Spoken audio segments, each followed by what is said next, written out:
കൊച്ചിയിൽ കുടിവെള്ള പൈപ്പ് പൊട്ടിയതിനെ തുടർന്നുണ്ടായ ജലവിതരണ പ്രതിസന്ധി അവസാനിച്ചു. കലൂരിലെ അറ്റകുറ്റപ്പണികൾ പൂർത്തിയായെന്ന് വാട്ടർ അതോറിറ്റി അറിയിച്ചു. അർദ്ധരാത്രിയോടെ ജലവിതരണം പുനഃസ്ഥാപിച്ചു. അർജുൻ മട്ടന്നൂരുണ്ട് വിവരങ്ങൾ നൽകാൻ. അർജുൻ, 2 ദിവസം വലച്ചു, എന്തായാലും പ്രതിസന്ധി പൂർണ്ണമായും പരിഹരിക്കാനായല്ലേ?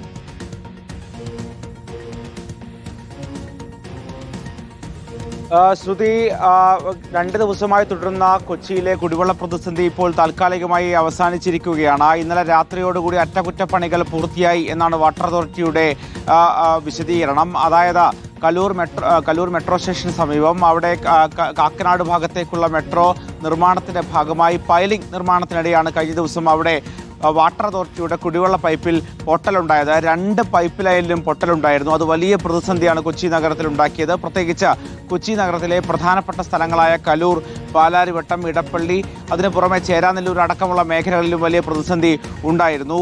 അതിനുശേഷം വലിയ പ്രതിഷേധമാണ് കഴിഞ്ഞ ദിവസം ഉണ്ടായത്. ഇന്നലെ രാവിലെ ജില്ലാ കളക്ടർ യോഗവും വിളിച്ചിരുന്നു. ഇതിന് പിന്നാലെയാണ് വാട്ടർ അതോറിറ്റി അടിയന്തരമായി തന്നെ ഈ പ്രശ്നം പരിഹരിച്ചിരിക്കുന്നത്. ഇത്തരത്തിൽ പ്രതിസന്ധി ഉണ്ടാകാതിരിക്കാൻ വേണ്ടി ശ്രദ്ധിക്കണം എന്ന മെട്രോ നിർമ്മാണത്തിന്റെ തൊഴിലാളികളോടും അതോടൊപ്പം തന്നെ അതിന്റെ കരാർ ജീവനക്കാരോടും ആവശ്യപ്പെട്ടിട്ടുമുണ്ട്. എന്തായാലും ഇന്നലെ രാത്രിയോടുകൂടി പ്രശ്നം ഏതാണ്ട് പരിഹരിച്ചിട്ടുണ്ട്. പക്ഷേ ചില ഭാഗങ്ങളിൽ, കൊച്ചി നഗരത്തിന്റെ ചില ഭാഗങ്ങളിൽ ഒരു പക്ഷേ പ്രശ്നം ഉണ്ടാകാൻ സാധ്യതയുണ്ട്. വരും ദിവസങ്ങളിൽ അത് പൂർണ്ണമായും പരിഹരിക്കാൻ കഴിയും എന്നതാണ് വാട്ടർ അതോറിറ്റിയുടെ വിശദീകരണം.